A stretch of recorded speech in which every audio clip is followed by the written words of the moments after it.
যদি চরিত্র সাপের মতো হয়, কিয়ামতের দিন এই চেহারা নিয়ে আল্লাহর সামনে দাঁড়াতে পারবেন না। আপনার চেহারা হবে সাপের মতো। আর যারা নিজের সম্পদ যতটুকু আছে এটা থাকার পরে অন্যেরটায় হামলা দেয়, তাদের আকৃতি হবে কুকুরের মতো। কিছু মানুষের আকার আমি পেয়েছি তাফসিরে মাযহারের ভেতরে এটা আছে, তার আকৃতি আল্লাহ বানাবে শূকরের মতো। শূকর কি করে দেখবেন, নিজে স্ত্রী মেয়ে যারা আছে এদেরকে নিয়ে বিভিন্ন কচু খেতে যায়, বিভিন্ন জায়গায় যে নিজে এক জায়গায় একটু বসে থাকে আর ওদেরকে ছেড়ে দেয়। বহু মানুষের চরিত্র এই দেশে আমাদের আছে। নিজের বউ যদি সুন্দরী হয়, দিশায় পায় না কেউ, আরো সাজায় সুন্দর। তো মানুষকে দেখায় যে জিনিস আমার আছে, তা আপনার জিনিস আছে আপনি দেখবেন, আমার দেখিয়ে লাভ আছে। মার্কেটে যায়, বিভিন্ন অনুষ্ঠানে যায়, বিবাহ অনুষ্ঠান বলেন, মুসলমানি বলেন, আরও কত অনুষ্ঠানে যে নিজে এক জায়গায় বসে বসে বিয়াই নিয়ে বন্ধু বান্ধব নিয়ে গল্প করে, অথবা দোকানে বসে বসে দোকানদারের সাথে গল্প করছে, আর ওগুলো বাজারে সব ছেড়ে দিয়েছে, ওগুলো আল্লাহ রাস্তায় চলছে। এই মানুষগুলোর কিয়ামতে আকৃতি থাকবে না, শূকরের মতো হবে। আমার তো এই আয়াতের তাফসীর পড়ার পরে মনে হয় বাংলাদেশে বহু মানুষের আকার এরকম শূকরের মতো অলরেডি হয়ে যাবে। থাইল্যান্ডে কয়েকদিন আগে একটা বাজার দেখলাম। আমি অনুষ্ঠান করছিলাম ইন্দোনেশিয়া, শেষ করে আসতে আসতে রাতের বেলা, তো থাইল্যান্ডের বর্ডার পার হয়ে যখন ঢুকলাম, এই বাজারটার নাম হচ্ছে বুকিত বিনতান। আমি মনে করলাম যে মুসলমানেরা সব থাকে ওখানে, যে হোটেল নেওয়ার জন্যে রাত 2:30-3টা বাজে গাড়ি প্রবেশ করিয়ে পার্কিং করে উপরে যাওয়ার সময় একটু হেঁটে যাওয়া লাগে। দেখে যে হাফ প্যান্ট পরে পরে মেয়েরা, বিড়ি এক হাতে আর বাম হাতে মদের বোতল, বন্ধু নিয়ে বান্ধবী নিয়ে বিভিন্ন জায়গায় বসে বসে গল্প করছে। এমনকি এক হাফ প্যান্ট পরা মহিলা আমারও ডেকে মানে ইশারা দিচ্ছে, নাউজুবিল্লাহ, ওর দিকে তো তাকানোই তো হারা। তাড়াতাড়ি করে ওখান থেকে আমার সাথে যে ছিল দিলাম, তারে হাত ধরে দৌড় দিলাম, কারণ হোটেলে না উঠলে আবার যদি টান দেয়। তো ওদের জীবনের দিকে মাঝে মাঝে হোটেলে যে বালিশে মাথা দিয়ে ভাবলাম যে আল্লাহ, এরাও তোমার সৃষ্টি, এরাও মানুষ, এদের কি জীবন বলেন। এরা আগে ফজরের পরে ঘুম দেয়, একবারে ওই আসরের আজানের পরে ওঠে, 4টা-5টার সময় ওঠে। এরপরে এই মাগরিবের পরে খাওয়া দাওয়া করি, রাত 10টা-11টার পর থেকে ওদের এই ব্যবসা শুরু হয়। অনেক সুন্দরী সুন্দরী মানুষ, সুন্দর সুন্দর পুরুষ, এরা এই সারা রাত এই এক হাতে মদের বোতল, এক হাতে এই সিগারেট, এটা নিয়ে চলছে সারা রাত। এদের জীবন, এদের লাইফ স্টাইল একটু হিসাব করে দেখেন তো, আল্লাহ সেখান থেকে কত উপরে রেখেছে আমাদের। অথচ কিয়ামতের দিন ওদের আকৃতি হয়তো হবে শূকরের মতো, কারণ ওরা বেপরদায়। আমার আকৃতি আমার স্ত্রীর কারণে, আমার মেয়ের কারণে যদি শূকরের মতো হয়, তা আমার জীবনে দুনিয়ায় আমি ওদের মতো ভোগও করতে পারলাম না, মাঝখান থেকে আমার আকৃতিও হয়ে গেল শূকরের মতো। এই সব দিক থেকে লস না? এটা লস হচ্ছে না আমাদের? সুতরাং যদি আপনার মনে হয় যে আমার আকার আকৃতি শূকর, কুকুর, সাপ যা হয় হোক, দুনিয়ার কিছু প্রাণকার সুখগুলো নিয়ে যায়, তা আপনি ওরকম শুরু করুন। আর যদি আমরা চাই যে না, আমার এই আকৃতি যা আছে এর চাইতে আমি 70 গুণ সুন্দর করব, কারণ জান্নাতি মানুষদের চেহারা এক এক সময় এক এক রকমের রূপ পাল্টাবে। আমাদের যে চেহারা আছে রূপ পাল্টাতে থাকবে। আমরা আশা করব আমাদের চেহারা যেন কিয়ামতের দিন ঠিক থাকে। আল্লাহ পাপিষ্ঠদেরকে জিজ্ঞাসা করবে না এই অপরাধ করেছি কি না, ওর চেহারার ভেতরে এই পাপগুলো আল্লাহ ফুটিয়ে তুলবে। দুনিয়ার বিচারক আর আল্লাহর বিচারের ভেতরে পার্থক্য এইটা। দুনিয়ার কোন বিচারপতি তার মক্কেলকে জিজ্ঞাসা করা ছাড়া আন্দাজে রায় দেয় না, ও কিছু বলতেও পারে না। কিন্তু আল্লাহ পাক কোনো মক্কেলকে জিজ্ঞাসা করবে না যে এইটা এটা করেছিলি। ওর শরীরের ভেতরে কপাল থেকে শুরু করে পা পর্যন্ত আকার আকৃতি চিহ্ন সব পাল্টিয়ে যাবে। লক্ষ লক্ষ মানুষেরা দেখে টিটকারি দেবে। পক্ষে না হোক যে কোনো কায়দায় ডক্টর মোহাম্মদ ইউনূসের কাছে কিন্তু এটি কথা বুঝতেছে? যে যে প্রতিষ্ঠানে আছেন তার নিচে যত মানুষ আছে, বিআরবি কেবলের যিনি দায়িত্বে আছেন আলহাজ মজিবুর রহমান, ওনার নিচে যত মানুষ কাজ করে ওনার আন্ডারে, সব ওনার কাছে কি এতিম। মানে কি শুধু মা বাবা নেই তারা? এই এতিমদের সম্পদ যারা আত্মসাৎ করে, যারা মেরে খায় অন্যায় ভাবে, আল্লাহ বলেন ওরা তো সম্পদ, টাকা পয়সা, খাবার খায় না। ইন্নামা ইয়াকুলুনা ফি বুতুনিহিম নার, ওরা যেন পেটের ভেতরে শুধু আগুন প্রবেশ করায়। আমার মনে হয় এই দৃশ্য যদি আল্লাহ এখন দেখিয়ে দিত যে এতিমের মাল, মানুষের সম্পদ আত্মসাৎ করে যারা খায়, এই খাবারগুলো এটা আসলে খাবার না, প্লেট ভর্তি, থালা ভর্তি, এটা একটা আগুন, মানুষ খেতো, অথচ বাস্তবে এটা কিন্তু খাচ্ছে। আল্লাহর এই কথা 100% সত্য কিনা বলেন তো? তাহলে আপনি খাবার ইলিশ মাছ দিয়ে, গরুর গোশত দিয়ে খাচ্ছেন, ওটা কি আসলে ইলিশ মাছ না জাহান্নামের জ্বলন্ত আগুন? এ পর্যন্ত যদি আল্লাহ আয়াত শেষ করে দিতেন আমি এই আয়াত পড়তাম, এই পড়টা আরো কঠিন। অসায়াসলাউনা সাঈরা, এই চরিত্রের মানুষ যারা, আল্লাহ শুধু একজন যদি হতো, দুনিয়ায় কেউ একজন এই কাজ করেছে তাহলে আল্লাহ জি দিত। এখানে আল্লাহ জি না আছে, বহু মানুষ এরকম কাজ দুনিয়ায় করছে এবং ভবিষ্যতেও করবে। সুতরাং এদের চরিত্র যদি আমার এই আয়াত শোনার পরেও পরিবর্তন না হয়, অসায়াসলাউনা সাঈরা, ও শুধু মরতে দেরি হবে, পরে কবরে দিয়ে দেবেন, ওর কবরে জাহান্নামের আগুন আল্লাহ অতি শীঘ্রই লাগিয়ে দেবে। এখানে সাঈর একটা জাহান্নামের দরজার নাম, একটা জাহান্নামের নাম হচ্ছে সাঈর। আর সিন, সাউফা, কদ, লাম এরকম 13টা শব্দ আছে। কোন সেন্টেন্সের আগে যদি একটা আসে তাহলে বাংলা অর্থ দাঁড়ায় খুব তাড়াতাড়ি। আল্লাহ বলছেন অতি তাড়াতাড়ি। তাহলে এই চরিত্রের মানুষ যারাই আছে আমাদের সমাজে, তাদের পরিবর্তনের জন্য আজকের এই ওয়াজটা করলাম। আল্লাহ যেন আমাকে সহ প্রত্যেককে মেনে চলার তৌফিক দেয়। নয়তো কোনো বাবা আপনাকে বাঁচাতে পারবে না। আপনি মারা যাবেন, আপনার জন্য হয়তো 200 গরু জবাই হচ্ছে এ দেশে, পৃথিবীর জমিনে 200 গরু অলরেডি জবাই হয়ে গেছে, আপনি মরে গেলে হাজার হাজার মানুষ খাবার খেয়েছে, কিচ্ছু হবে না। কারণ আপনি এতিমের সম্পদ, মানুষের সম্পদ আত্মসাৎ করেছেন, অন্যায়ভাবে খেয়েছেন। আমি যে কথা তুলেছিলাম এই আয়াত পর্যন্ত একটু ভেবে দেখেন তো, যদি আমার নিজের জীবনে এটা শুরু হয়ে যায়, আমি এখনই মারা গেলাম, আমি যে সম্পদ রেখে গেছি এই সম্পদ আমি তো ভোগ করতে পারলাম না, আমার আর নিজের কতটুকু লাগে। কিন্তু আমি যাদের জন্য করলাম, এই মানুষগুলো কি একদিনের জন্যও আমার কবরে যে বলবে যে আমার বাবারে শাস্তি দিও না, আমারে দাও? এই জন্য আমার আজকের তেলাওয়াতকৃত আয়াতের শেষের অংশটা, অমাল হায়াতুদ দুনিয়া ইল্লা মাতাউল গুরুর, পৃথিবীর জমিটা একবার ধোঁকা, প্রত্যেকটা জিনিস। বলে আমার মা বাবা এত ভালোবাসে আমারে, কে বলেছে আপনাকে? দুনিয়ায় বিভিন্ন স্বার্থের কারণে আমরা দেখি মা বাবা সন্তানকে ত্যায্য পুত্র পর্যন্ত করে দেয়। এরকম ঘটনা দেশে নেই? আমার স্ত্রী আমাকে ভালোবাসে এটা আমিও জানি, আপনাকে ভালোবাসে আপনি জানেন। যত ভালোবাসো, এখন যদি আপনার বাড়িতে খবর যায় যে আপনি মারা গেছে, ও হয়তো কান্নাকাটি করবে, পাগল হয়ে যাবে। ও 2-3 দিন হয়তো না খেয়েও থাকতে পারে, দেখবেন 7 দিন 10 দিনে স্বাভাবিক হয়ে গেছে।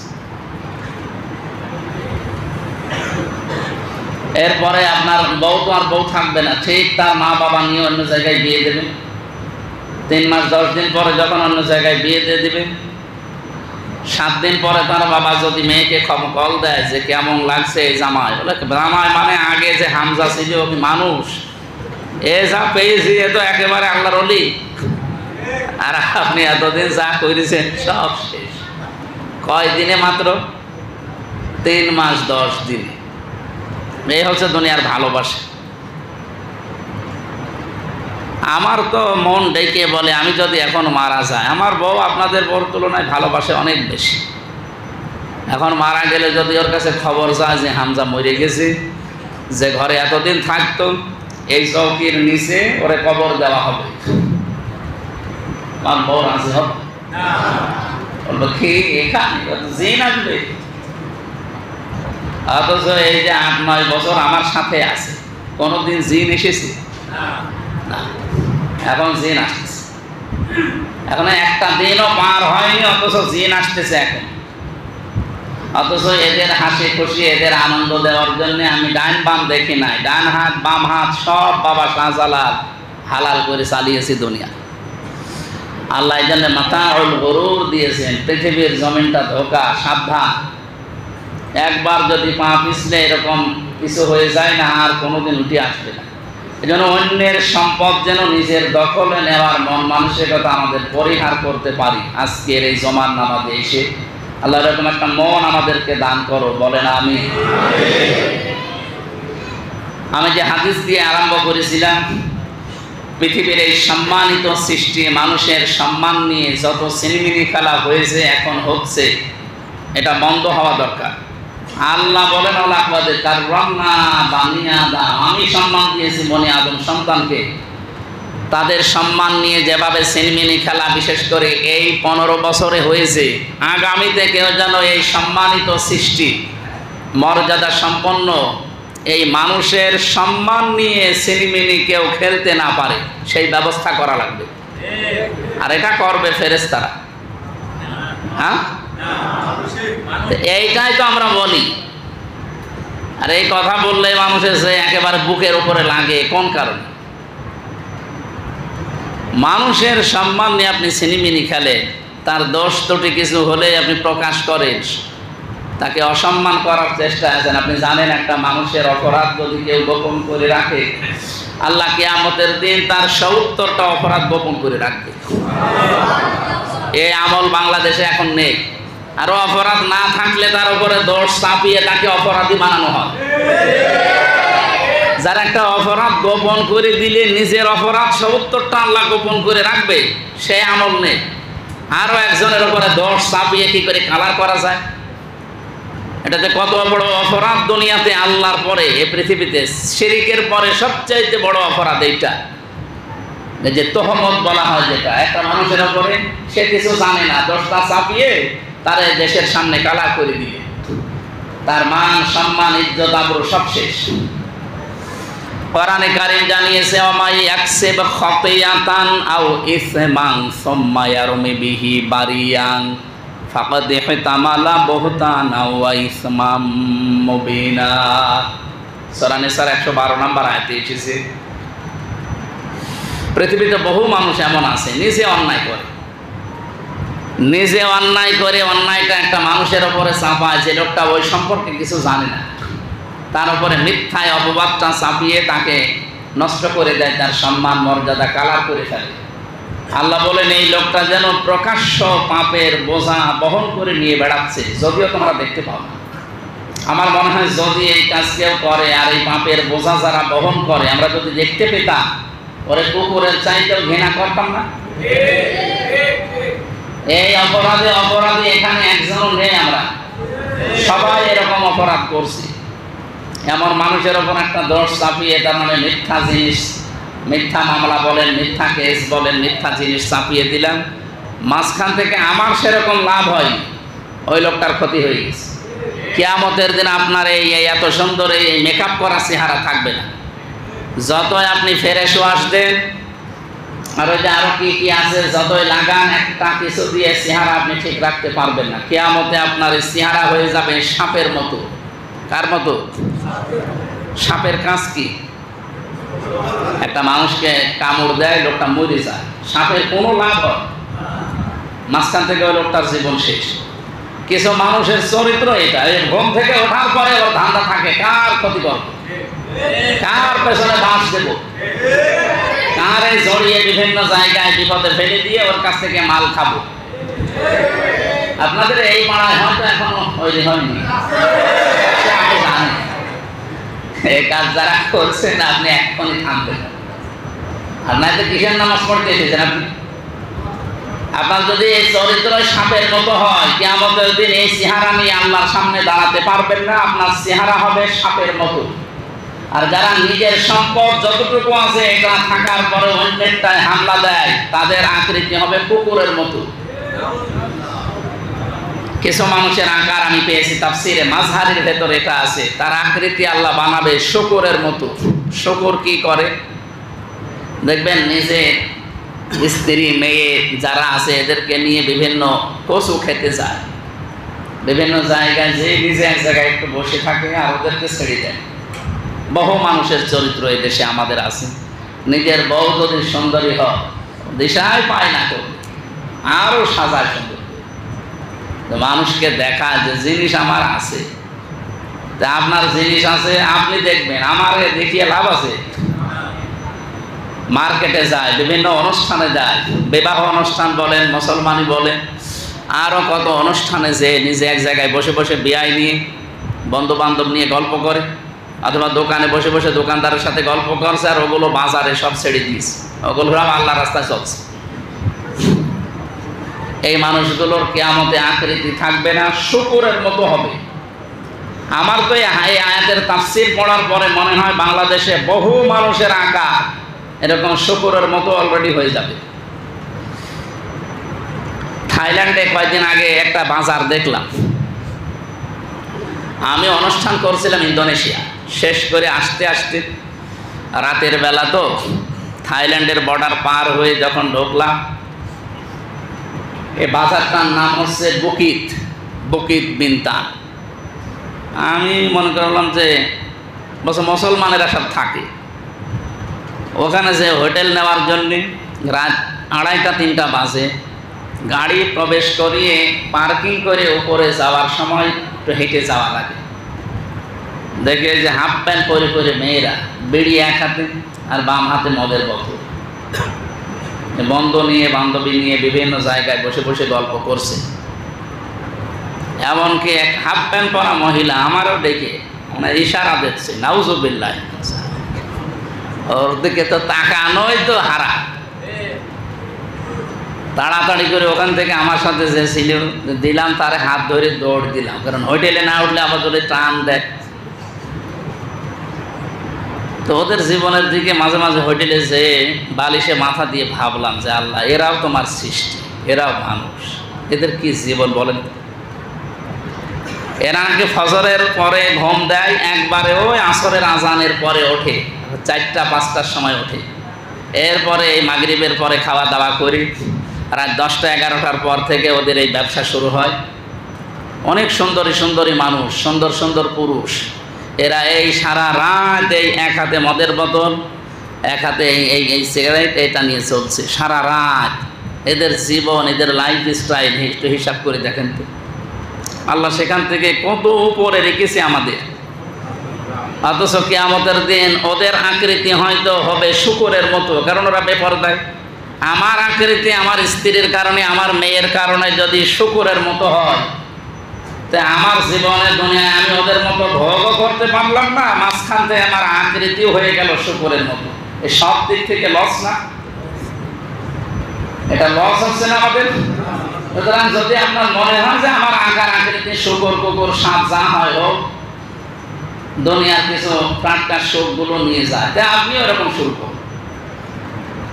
আর যদি আমরা চাই যে না, আমার এই আকৃতি যা আছে এর চাইতে আমি 70 গুণ সুন্দর করব, কারণ জান্নাতি মানুষদের চেহারা এক এক সময় এক এক রকমের রূপ পাল্টাবে, আমাদের যে চেহারা আছে রূপ পাল্টাতে থাকবে।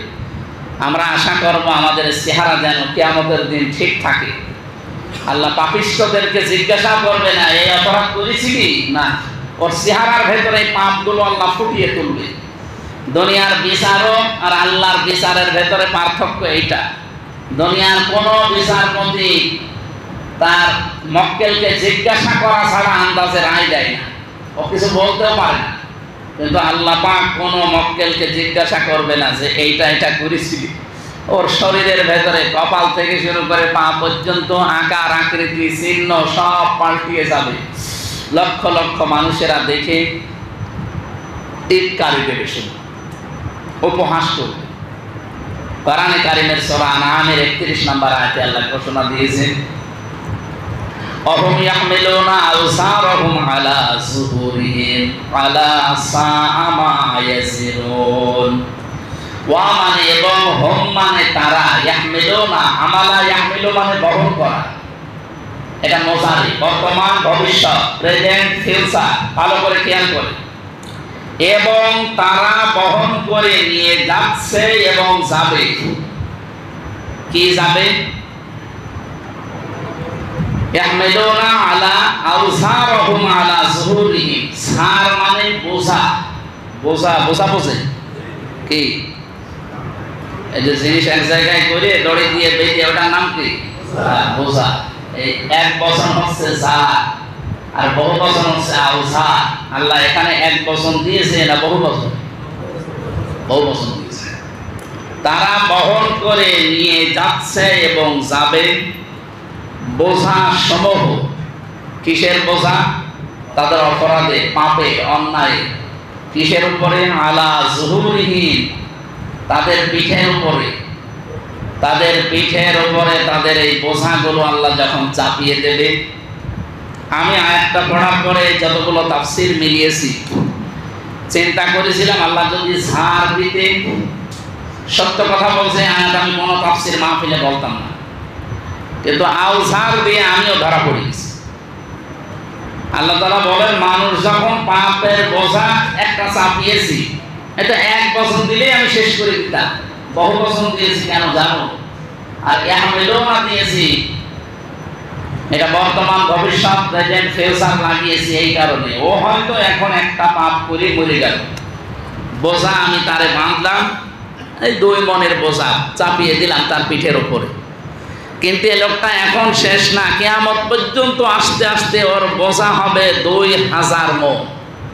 বোঝা ছিল কয় মণ? বলেন বলেন।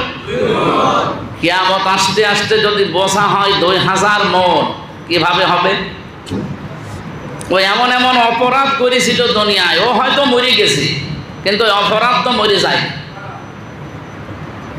ও এমন বউ রেখে গেছে, ও মরে গেছে, কিন্তু ওর বউ 180 মাইল বেগে চালাচ্ছে। এরকম বউ দেশে নেই? ও মরে গেছে, কিন্তু ওর ছেলে তো মারা যায়নি, ওর ছেলে ডাল খায়। আর ডাল খেলে ওই ডালের সওয়াব বা গুনাহ যাই হোক সব আপনার আমলনামায় কিন্তু যাবে, কারণ আপনার সম্পদ দিয়ে সে ডাল খাচ্ছে। এরকম একটা দল আপনি তৈরি করে গেলেন, আপনি মরে গেছেন, কিন্তু আপনার দল তো মরেনি। আপনার দলের লোক কিন্তু কাজ কারবার চালিয়ে যাচ্ছে। সে অন্যায় করুক আর ন্যায় করুক, যদি ন্যায় কাজ করে আপনি কবরে পাবেন পার্সেন্টেজ হিসাবে কিছু, আর যদি অন্যায় করে এই দলের লোক, আপনি দলীয় প্রধান ছিলেন, দল প্রতিষ্ঠা করেছিলেন, এই জন্য আপনি কবরে বসে বসে ওই দলের লোক যত কাজ অন্যায়, মানবতা বিরোধী, ইসলাম বিরোধী কিয়ামত পর্যন্ত করতে থাকবে, আপনি ওই দলীয় প্রতিষ্ঠাতা হওয়ার কারণে পেতে থাকবেন। এরকম মানুষ বাংলাদেশে নেই। আমার আফসোস লাগে আয়াতটা পড়ার পরে বহু মানুষের জীবনের দিকে তাকিয়ে।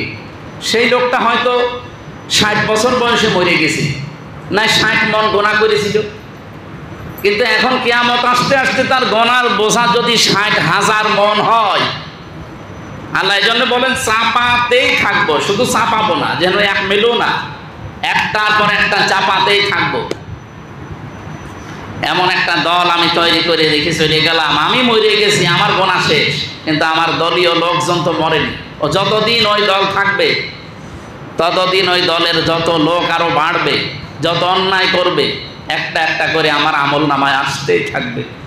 আমি গোনা করেছিলাম মাত্র 5 মণ, এখন আমার গোনা কিয়ামতে যখন আল্লাহ আমার পিঠের উপরে চাপাতেই থাকবে, হয়ে যাবে 5000 মণ।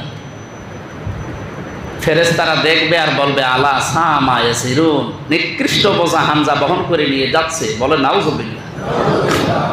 এটা শুধু হামজার জীবনে নাকি? আল্লাহ রাব্বুল আলামিন বলেন কুল্লু নাফসিন যায়িকাতুল মাউত, পৃথিবীর যাকে জীবন দিয়ে পাঠিয়েছি দুনিয়া থেকে তার বিদায় নেওয়াই লাগবে। কোরআনে 6666টি আয়াত এটা প্রসিদ্ধ, আর 6236টা আয়াত এটা বিশুদ্ধ, দুইটা ঠিক আছে। আমি আবার বলছি, কোরআনে কারিমে 6666টি আয়াত এটা প্রসিদ্ধ। এটা যদি এখন কোন জায়গায় কুইজ আসে, কোন জায়গায় যদি নৈবত্তিক লেখা লাগে, বিশ্ববিদ্যালয়ে পরীক্ষায় যদি আসে যে কোরআনে আয়াত কত, আপনি ৬৬৩৬ লিখলে মার্ক দেবে না, ৬৬৬৬ লেখা লাগবে। এটা হচ্ছে প্রসিদ্ধ, এটা কি? কিন্তু বিশুদ্ধ হচ্ছে ৬২৩৬টা।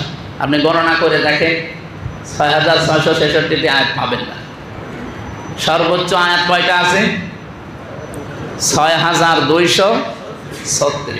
আমি ৬৬-৩৬ আয়াত পাবেন।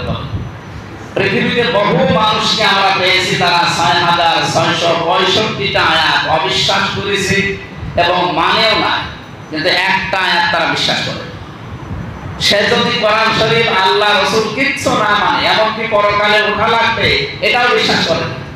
এইটা বিশ্বাস করে যে কুল্লু নাফসিন যায়িকাতুল মাউত, মরা লাগবে। কি করা লাগবে? ফেরাউন পর্যন্ত এটা মনে করতো যে মরা লাগবে। আমাদের ঢাকা বিশ্ববিদ্যালয়ের সাবেক অধ্যাপক একজন নাস্তিক, ডক্টর আহমদ শরীফ, নাম শুনেছেন?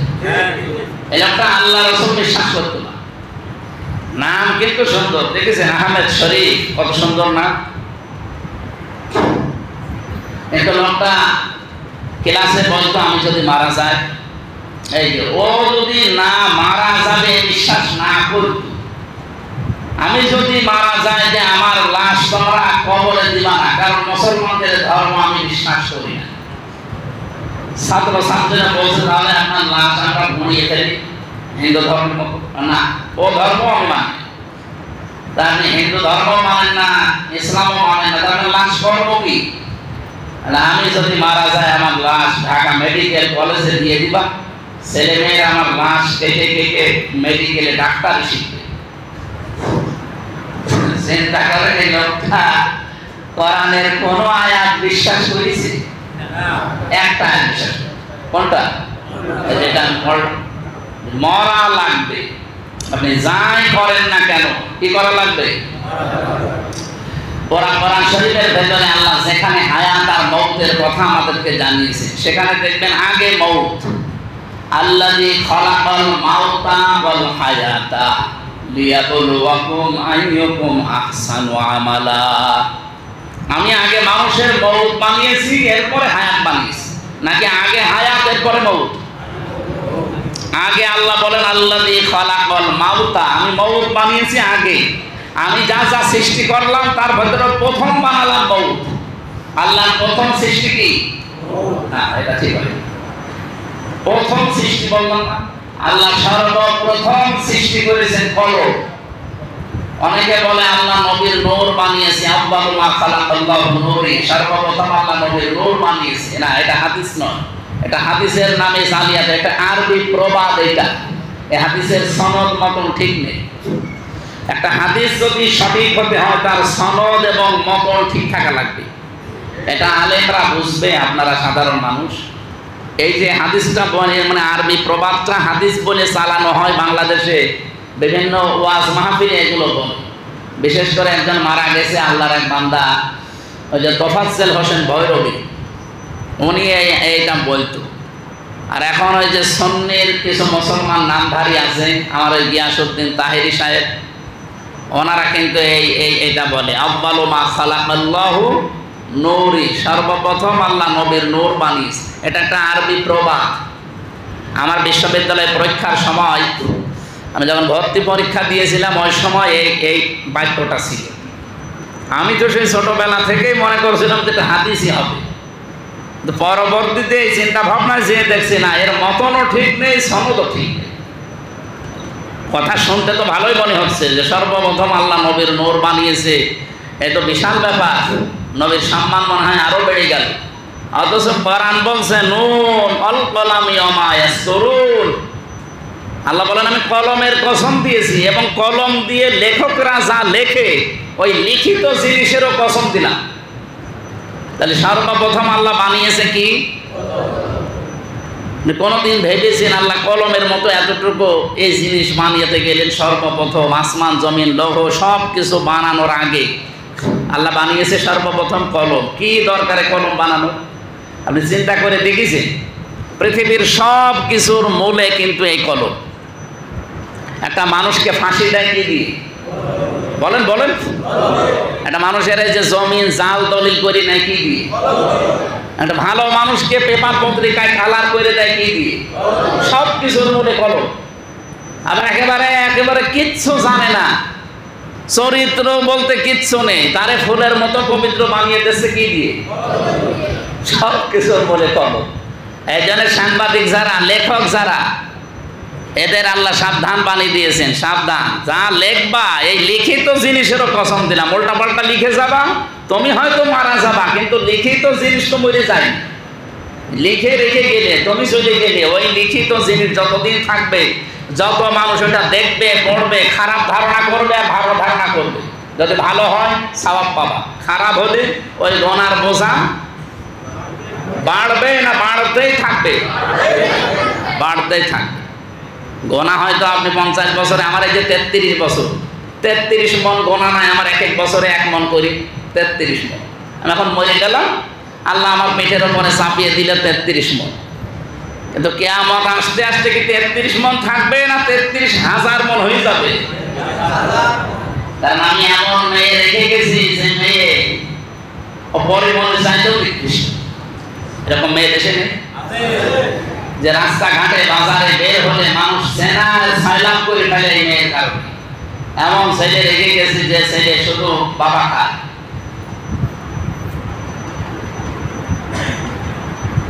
আমাদের এখনই সাবধান হওয়া দরকার সম্মানিত ভাইরা।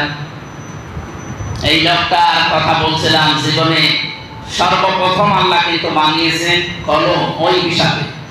আর হায়াত আর মওতের ক্ষেত্রে যেখানে আল্লাহ কোরআনে বর্ণনা দিয়েছেন, সর্বপ্রথম আল্লাহ দিয়েছেন মওতের কথা। আমি মওত বানিয়েছি তোমাদের আগে, এরপরে হায়াত। মওত বানিয়েছি এই কারণে মানুষ যেন সবসময় চিন্তায় থাকে, আমি যত উপরে উঠি না কেন আমার মরা লাগবে। কি করা লাগবে? এরপরে আল্লাহ দিয়েছেন হায়াতা, হায়াত বানিয়েছি। হায়াত কি? আমরা মনে করি যে বেঁচে আছি এটাই হায়াত, শুধু না। হায়াত 5 প্রকার। আপনি কি ঘুমাচ্ছেন না শুনতেছেন? অনেকে যে ঢলছে দেখতেছে, মসজিদে আপনি ঘুমায় কেন? হায়াতের ভেতরে আমরা তাফসীরে পেয়েছি 5 প্রকার। 1 নম্বরে আলমে আরওয়া, রূহের হায়াত, যেটা আমরা পার করে ফেলেছি। এরপরে আলমে বুতুন, মায়ের পেটের হায়াত, এটাও শেষ। 3 নম্বরে এখন আছে আলমে দুনিয়া, এই দুনিয়ার হায়াতে। 4 নম্বর আমাদের সামনে আসতেছে আলমে বারজাখ, কবরের হায়াত, ওটা একটা নির্ধারিত সময়। 5 নম্বরটা আসবে আলমে আখিরাত, এটা শুরু আছে, এর আর কোনোদিন শেষ নেই। হায়াত কয় প্রকার পেলাম? আগের 2টা শেষ, পরের আর 2টা সামনে বাকি আছে। মাঝখানে কয় নম্বরে আছি? বলেন বলেন বলেন। আগে যদি হায়াত 2টা শেষ হয়ে যায়, সামনে আরো 2টা বাকি থাকে, মাঝখানেরটা থাকা যাবে? তাহলে এটা তো আল্লাহ শেষে দিতে পারত। আলমে দুনিয়া শেষে না দিয়ে আল্লাহ মাঝখানে দিয়েছে। এই জন্য আমরা যাই করি না কেন আমাদের মরা লাগবে, এটাই ফাইনাল। আল্লাহ বলেন কেন এই হায়াতটা বানিয়ে পাঠালাম জানো? লিয়াবলুয়াকুম, যেন তোমাদের ভেতরে যারা আছে দুনিয়ায়, আইয়ুকুম আহসানু আমালা, সবচাইতে ভালো কাজ করে আমি আল্লাহর কাছে আসতে পারবো। কি কাজ? সবাই বলেন কি কাজ? ওরা কোরআনে আল্লাহ কোন জায়গায় দেয়নি যে আকসারু আমালা, আমি বেশি বেশি কাজ চাই না। আল্লাহ বলেন আমি আকসারু আমালা চাই না, আহসানু আমালা চাই, ভালো কাজ চাই, বেশি কাজ না। আপনি কাজ অল্প করেন কিন্তু কাজটা যেন ভালো হয়। বাংলাদেশে এই সমস্যাটাই বেশি, আমরা কাজ করি অনেক বেশি কিন্তু কাজটা ভালো হয় না। এই যে রাস্তা, ব্রিজ, কালভার্ট, মেগা প্রকল্প যেগুলো হাতে নেওয়া হয়েছিল, কাজ তো ভালো, বহু বড় বড় কাজ হাতে নিয়েছিল, কিন্তু কাজগুলো ভালো হয়নি। এই জন্য টার্গেট ছিল 100 বছরে, 3 বছরে শেষ হয়ে যায়। বঙ্গবন্ধু টানেলের পেছনে যা খরচ চট্টগ্রামে, 100 বছরের টার্গেট নিয়ে বানানো এটা, অথচ এখন পানি উঠতেছে। আমি কয়েকদিন আগে আসলাম, নিচ দিয়ে পানি উঠতেছে। এরকম টানেল তো বাংলাদেশে শুধু একটা, সৌদি আরবে এরকম টানেল কত আছে, মালয়েশিয়া কতগুলো টানেল দেখে আসলাম। দেখো তাদের টানেল 100 বছরের টার্গেট দিয়েছে, 120 বছর পার হয়ে যায়, কিছু হয় না। আর এটা 100 বছর টার্গেট দিয়ে 3 বছরে পানি ওঠে, কাজটা কি বেশি হয়েছে? ঠিক ভালো হয়েছে? আল্লাহ আপনার কাছে বেশি কাজ চাই না, এটা দুনিয়া হোক আর আখিরাত হোক, যে কোনো কাজ করবেন কাজটা আমলটা যেন বেশি হয় না ভালো হয়। বাংলাদেশে আমরা এই ভালো কাজ করতে চাই ভাই। কোরআন কেন্দ্রিক যদি জীবনযাপন আমাদের অভ্যস্ত হয়ে যায় কাজ কিন্তু ভালো হবে। মালয়েশিয়া 2004 সাল থেকে আজ দাঁড়িয়ে গেছে, তারা বিশ্বের ভেতরে। সিঙ্গাপুর 2004 সাল থেকে দাঁড়িয়ে গেছে, তাদেরকে এখন উল্লেখ করার মতো। রাস্তাঘাট এত পরিষ্কার, মনে হচ্ছে রাস্তায় আপনি খাবার ঢেলে খেতে পারবেন। আর আমাদের রাস্তাও তো ওই রকমই নাকি? রাস্তায় খাবার, রাস্তায় বসেই খাওয়া যায় না, অভ্যস্ত হয়ে যায় মানুষ। আমি প্রায় 1500 কিলো 1800 কিলো 2000 কিলো রান করতাম প্রতিদিন। একটা জায়গায় কোনো ময়লা, কোনো জায়গায় কিছু ফেলবেন না, নির্ধারিত জায়গা আছে, ময়লা হলে আপনি রেখে দেন, যে ফেলবেন। আমাদের দেশে এই সিস্টেমটা আমরা এখনো চালু করতে পারি। একটা ঠোঙা আছে, গাড়ির থেকে তাড়াতাড়ি রাস্তায় ফেলে অভ্যস্ত করা দরকার মানুষকে ভালো কাজে। বেশি কাজ করা আমাদের লাগবে না। আমি একটা জরিপ সেদিন পেয়েছিলাম, একজন এমপি আমাকে বলছিল যে বাংলাদেশে বাজেট হয় রাস্তার জন্য 100 টাকা, 3 টাকা খরচ হয় আর 97 টাকা আল্লাহর ওলিরা খেয়ে থাকে। সুবহানাল্লাহ বলবে, বলেন 100 টাকা খরচ হয় একটা রাস্তায়, কত বছর যাওয়ার কথা? 100 বছর। যদি 3 টাকা খরচ হয় 3 বছর যাবে। এই জন্য তো বারবার এত বানানো লাগে। আর ও দেশের রাস্তা বানিয়েছে তো বানিয়েছে, 100 বছরের টার্গেট 120 বছর পার হয়ে গেছে, ওইভাবেই মনে হচ্ছে আছে। কারণ খরচ যা ছিল ওইটা হয়েছিল। আমরা ভালো কাজ করতে চাই দুনিয়ায়, বেশি কাজ আমাদের লাগবে না। যতটুকু আমাদের সম্পদ আছে আমরা যদি ভালো কাজে লাগাতে পারি, দুনিয়া হোক আখিরাত হোক। আল্লাহ আজিজুল গফুরের ব্যাখ্যা এখন আর করছি না। আল্লাহ যেহেতু আমাদেরকে মরণ দিয়ে আয়াত আরম্ভ করলেন যে মরা লাগবে, ওয়াইন্নামা তুওয়াফাউনা উজুরাকুম ইয়াওমাল কিয়ামা, যাই করো কিয়ামতের দিনে উজুরত, পুরস্কার পারিশ্রমিক যা হবে আমি আল্লাহ একেবারে পরিপূর্ণ করে দেব। ফামান সুহসিহা আনিন নার ওয়া উদখিলাল জান্নাতা ফাকাদ ফাজ, ওই লোকটার জীবন সফল যাকে আল্লাহ জাহান্নাম থেকে মুক্ত করে জান্নাতের ভেতরে প্রবেশ করিয়ে দিয়েছে। এটা একটা অর্থ। আর একটা অর্থ কি? যে লোকটাকে জাহান্নামের কাজগুলো আল্লাহ আস্তে আস্তে ছেড়ে দেওয়া তৌফিক দেন, আর জান্নাতের কাজগুলো করার জন্য আস্তে আস্তে সুযোগ করে দেয়, ওর মন মানসিকতা পরিবর্তন হয়, সে যেন বোঝে যে আল্লাহ তাকে ভালোবাসা আরম্ভ করেছে। আগে আপনি জাহান্নামের যে সমস্ত কাজ সব করতে, এখন আস্তে আস্তে ছেড়ে দিয়েছে, জান্নাতে যাওয়ার কাজগুলো আস্তে আস্তে ধরেছে, ওই রাস্তায় উঠতেছে। আপনি মনে করবেন আল্লাহ আপনাকে জান্নাতে দিতে চায়, আপনাকে আল্লাহ ভালোবাসে। ওমাল হায়াতুদ দুনিয়া ইল্লা মাতাউল গুরুর। কার জীবনে এটা আসতেছে আমি জানি না। আল্লাহ যেন আমাদের সবার জীবনে এই আয়াতটা প্রতিফলিত হওয়ার তৌফিক দান করেন। আমরা সামনে যেতে চাচ্ছিলাম, কারণ 25 বাজে, এখন সুন্নাত আছে। আজকের মতো এই পর্যন্ত। আগামীতে আসলে আবার আপনাদেরকে কোরআনের যে মেইন কথাগুলো শোনানোর চেষ্টা করবো ইনশাআল্লাহ। আমি সবার জন্য দোয়া করছি এবং দোয়া চাচ্ছি। আমার নাম হয়তো অনেকে শুনেছেন, দেখেছেন হয়তো টিভিতে বা মোবাইলে। এখানে অপরিচিত কেউ আছে? সবাই জানেন, কুষ্টিয়া ছেলে।